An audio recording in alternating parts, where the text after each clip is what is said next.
સુરતમાં લિંબાયતમાં 26 વર્ષ પહેલા લૂંટ વિથ દુષ્કર્મ કરનાર ઝડપાયો છે। પોલીસે આરોપીને મહારાષ્ટ્ર કર્ણાટક બોર્ડર પર સાંગલીના જંગલોમાંથી દબોચ્યો। પોલીસે વેશપલટો કરી આરોપી સુનિલ ઝુંબર કાળેને દબોચી લીધો છે।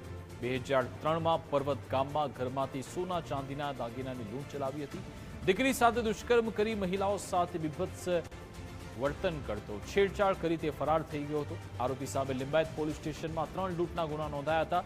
આરોપી મહારાષ્ટ્રમાં હત્યાના ગુનામાં 10 વર્ષની સજા ભોગવી ચૂક્યો છે। પોલીસે આરોપીને ઝડપી પાડી વધુ કાર્યવાહી હાથ ધરી છે।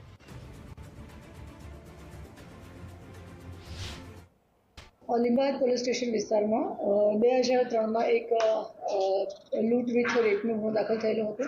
એ સિવાય બીજા પણ લૂંટ અને ધડના જે ગુનાઓ દાખલ થયેલા હતા એમાં મેઇન 4 આરોપી હતા। 4માંથી જે તે સમયે 2 આરોપી પકડાઈ ગયો હતો। એક આરોપી જે છેલ્લા 26 વર્ષથી નાસ્તો ફરતો હતો જેનું નામ છે સુનિલ ઝુંબરે કાળે, જેની ઉંમર આશરે 55 વર્ષની આસપાસ છે, જે પાંચવા ગામ तहसील थाना तासगांव डिस्ट्रिक्ट सांगली महाराष्ट्र का रहने वाला है।